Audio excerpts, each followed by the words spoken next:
Thing I'll bring up is the reaction to the announcement of my program coming up on NRA TV. People are really angry because I believe that a free people have every right to hold our free press accountable.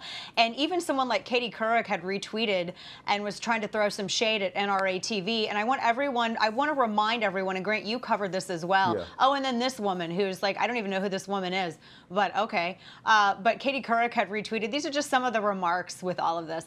And Katie Couric had deceptively edited a documentary in which she could falsely portray a law-abiding gun-owning group, a gun advocacy group, a Second Amendment advocacy group. So I'm really I just don't really trust someone like this. But look, I just want to remind everyone, I've always fact-checked and held accountable the media. It's one of the reasons why I went to edit big journalism under Andrew Breitbart. I'm going to continue doing this. And I remember after Tucson, when people began politicizing and they blamed people like Trent Humphreys and Tea Partiers, and Trent Humphreys ended up having a death threat against him at a town hall, and that person was taken into custody. I watched the way the media falsely maligned black conservatives and gay and lesbian conservatives and females who are conservative and anyone that doesn't think like they do. I watched them portray as bigots average, everyday American voters in middle America who were good enough to vote for the Clintons, but suddenly when they turned to Trump, they were racist. I've watched the media grow worse and worse every single year.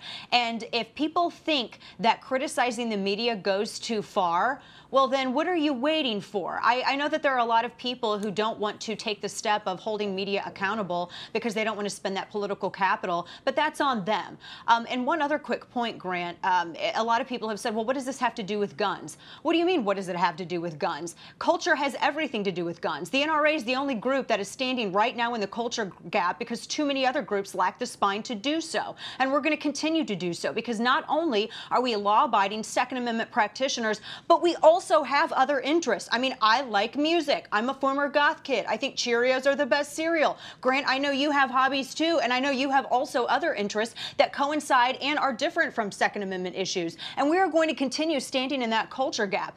And I think people need to tune in at the end of March because there's going to be a lot more where that came from.